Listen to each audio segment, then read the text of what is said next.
Upfront Books presents The Discarded Image, an introduction to medieval and Renaissance literature, written by C.S. Lewis and narrated by Richard Elwood.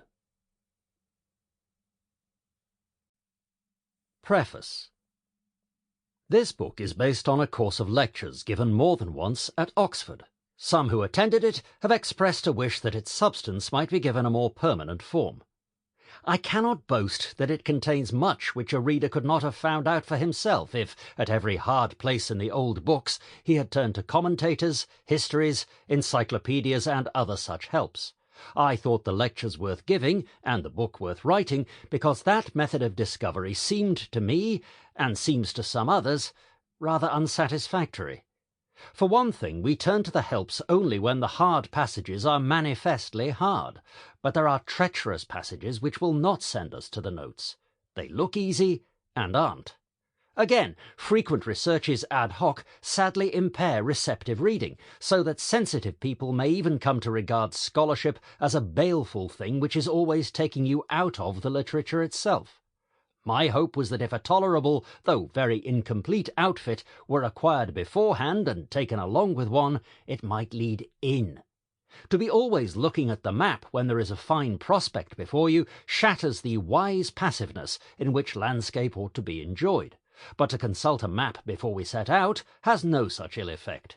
Indeed, it will lead us to many prospects, including some we might never have found by following our noses.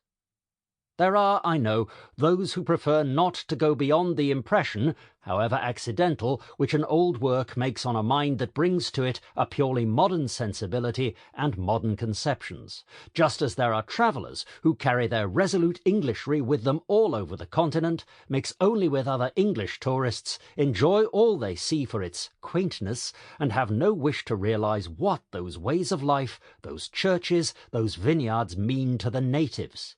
They have their reward. I have no quarrel with people who approach the past in that spirit. I hope they will pick none with me. But I was writing for the other sort. C.S.L. Magdalen College, July 1962. Chapter 1. The Medieval Situation. The Likeness of Unlike Things. Mulcaster. Medieval man shared many ignorances with the savage, and some of his beliefs may suggest savage parallels to an anthropologist, but he had not usually reached these beliefs by the same route as the savage. Savage beliefs are thought to be the spontaneous response of a human group to its environment, a response made principally by the imagination. They exemplify what some writers call pre-logical thinking. They are closely bound up with the communal life of the group. What we should describe as political, military, and agricultural operations are not easily distinguished from rituals. Ritual and belief beget and support one another. The most characteristically medieval thought does not arise in that way. Sometimes, when a community is comparatively homogeneous and comparatively undisturbed over a long period, such a system of belief can continue, of course with development, long after material culture has progressed far beyond the level of savagery. It may then begin to turn into something more ethical, more philosophical, even more scientific, but there will be uninterrupted continuity between this and its savage beginnings. Something like this, it would seem, happened in Egypt. That, also, is unlike the history of medieval thought.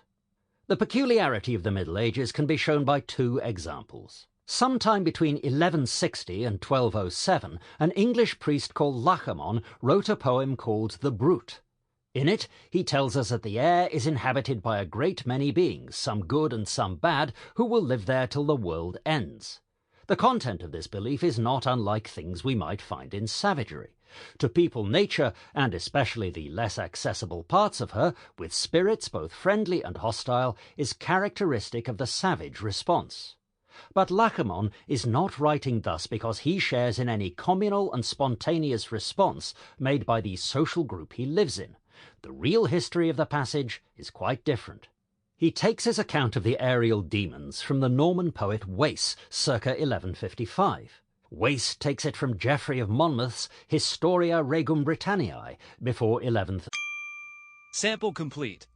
Ready to continue?